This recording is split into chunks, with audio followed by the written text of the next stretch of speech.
Hello, Professor George and fellow classmates. My name is Jerry Schramm, and my presentation is on Lancaster General's transition from fee-for-service to value-based medicine. So a little history on Lancaster General. So it began in a three-story row house on North Queen Street in 1893.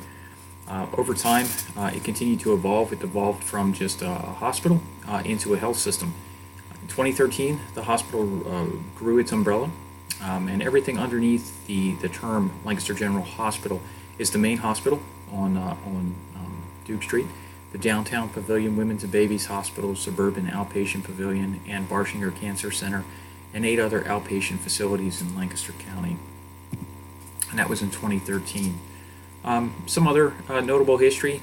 So LG Health and Lancaster General Hospital Board consolidated from 2 boards into 1 functioning board in 2006. 2010, the Affordable Care Act is signed into law. That's pretty notable because obviously it had an impact on the transition from fee-for-service to value-based purchasing. $100 million was invested in an EHR for physicians and patients in 2010. 2014, LG's ACO, the Community Care Collaborative, begins and evolves to a total of 450 participating family care practitioners and specialty practitioners joining the collaborative and are becoming certified as patient-centered medical homes.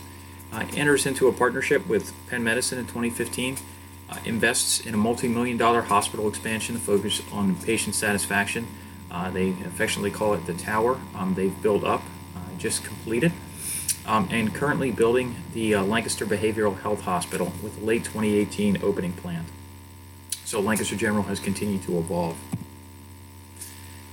2016, Jan Bergen is the CEO, and she said that it'll continue, the healthcare trends will continue to lower cost of care, transition away from fee-for-service to value-based, need to educate, engage, and empower individuals and communities to achieve their maximum health. So this was in 2016, so obviously after the transition started to the value-based purchasing, but certainly notable that this is a continuous process. It's not a begin and end, it's ever evolving. So Lancaster General posted an annual surplus of $136.8 million in 2007. Over the following 5 years, they saw a 55% decline in that surplus. Some of the main reasons are increasing number of Medicare and Medicaid patients, more people on government insurance, rising operating costs, decreasing demand in inpatient care, lower Medicare, Medicaid reimbursements, and impending healthcare reform through the ACA. These were all contributing factors and catalysts for the change from fee-for-service.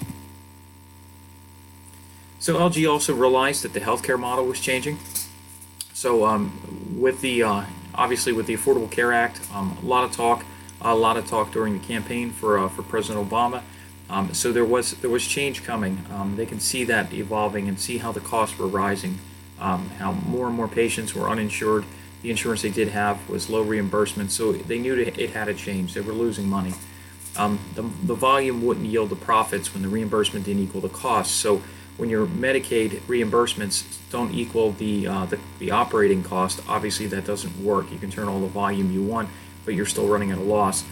You realize that they needed to become efficient, controlling costs, refocusing their service lines for industry and population health change.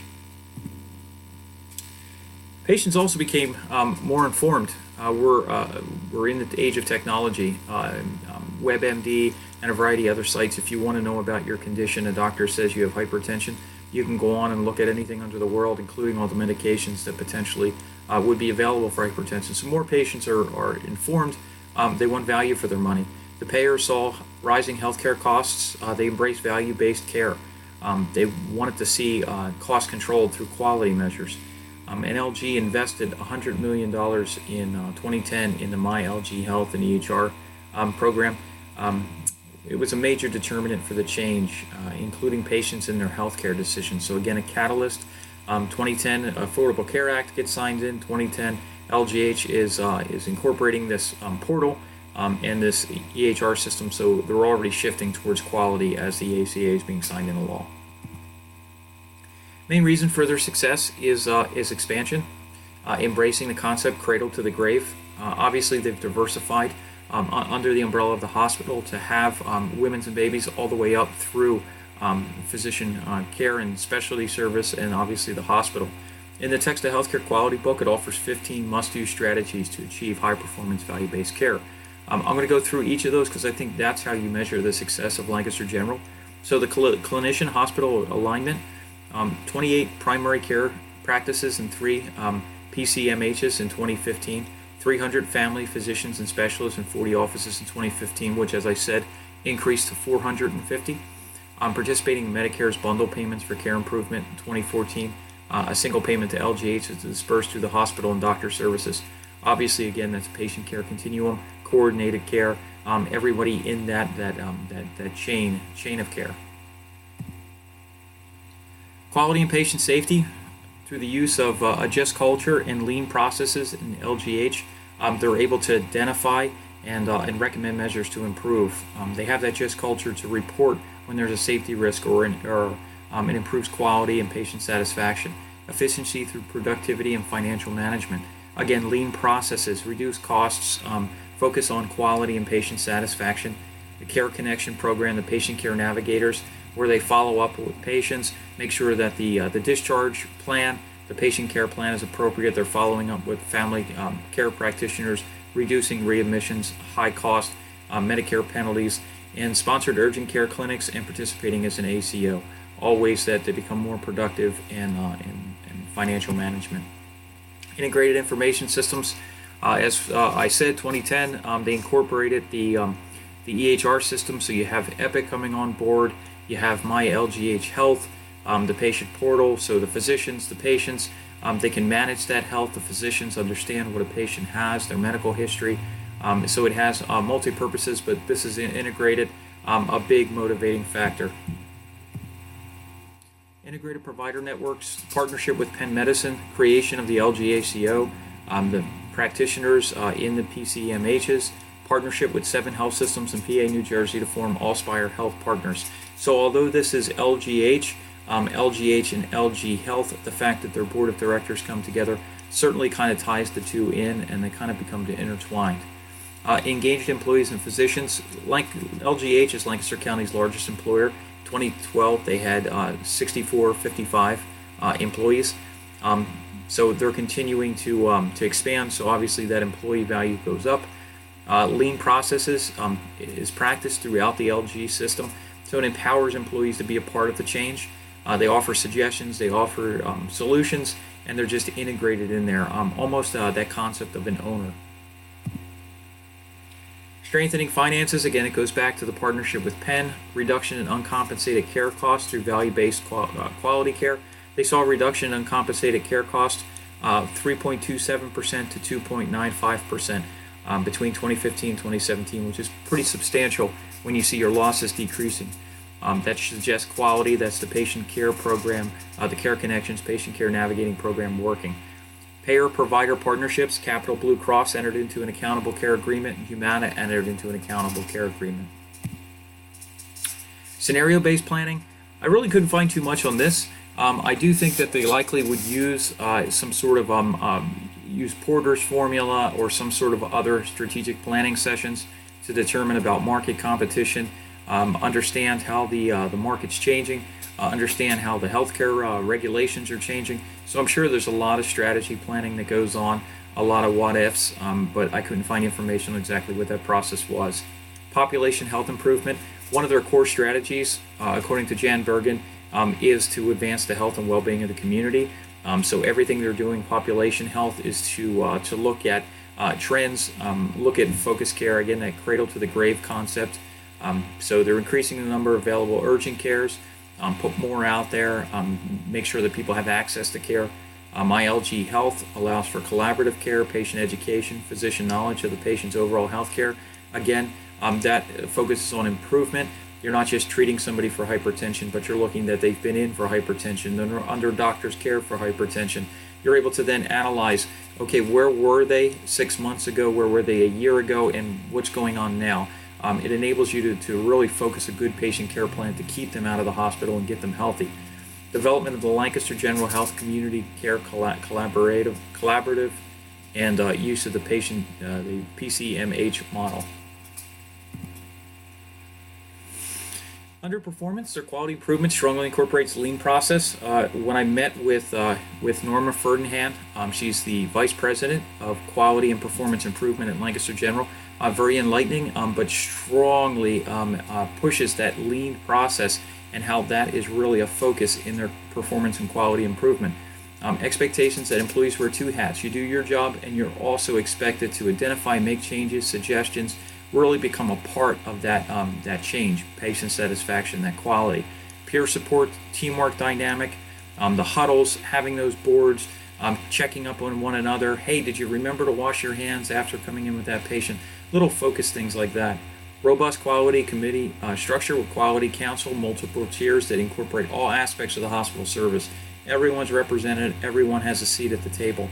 Everyone makes sure that quality is approached from every aspect of the organization. Data and huddle boards to regularly state process change, global goals, particular department goals, employee suggestions. These initiatives are where people go down to the roots. Hey, what are we trying to change in our department? Let's post it up there. Let's put data up there. How are we doing? What's our progress? That's really heavy in the performance, and again comes back to the lean concept. Just culture really drove a just culture. While quality assurance is punitive, their new movement towards quality improvement and performance improvement is intended to counsel and drive change. So they needed a just culture where people aren't afraid to report errors and potential errors, near misses. So they have that just culture that focuses on coaching. And patient satisfaction is a strong aspect of performance. Patient satisfaction was the motivating factor in the tower expansion, that multi-million-dollar project. So all of this is data-driven. They analyze everything. They incorporate suggestions. They empower the employees. So that's performance improvement. And that certainly breeds value and quality. Who are the stakeholders? Everyone.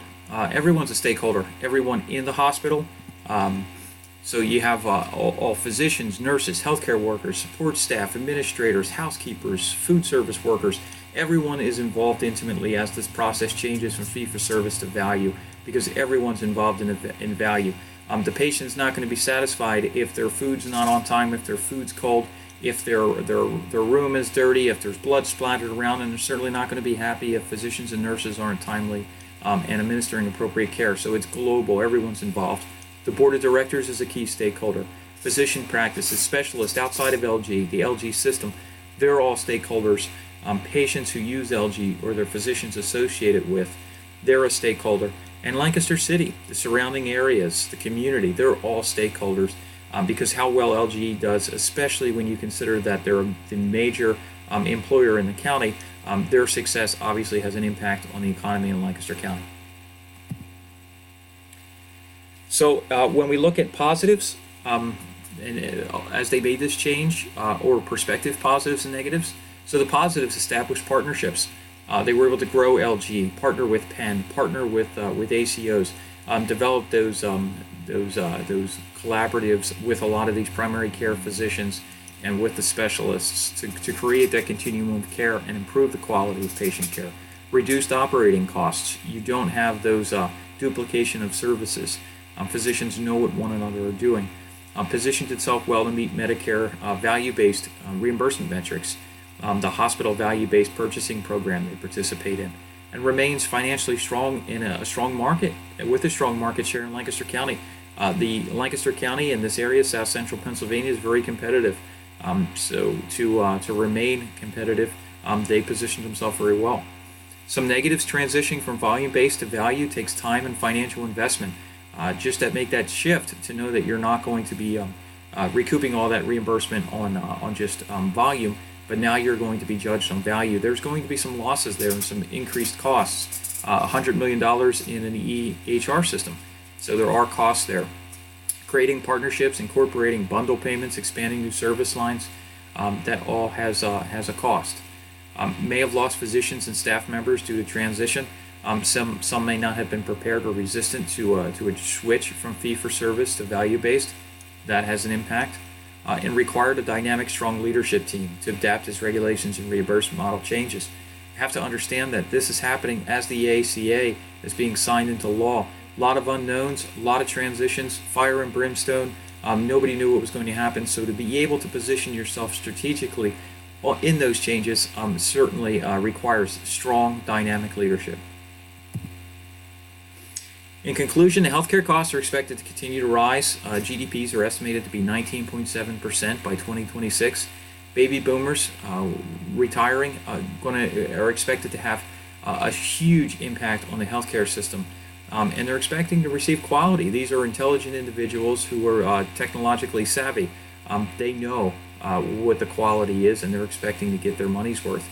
LG's transition to value-based model allowed the hospital and health system to be positioned for the future. They're not heavily penalized by Medicare.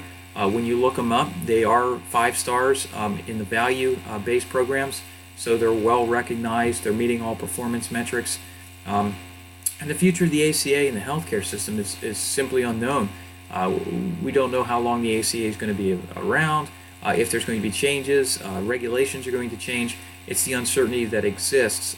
So value-based quality care is certainly here to stay, and the dynamics are certainly going to make changes along the way. So it's going to be pretty interesting. But my resources, references, I had quite a few of them. I'm grabbing little tidbits from here or there. So 4 pages, I'm sorry, carried over into the last one. So I hope you enjoyed my presentation. So thank you.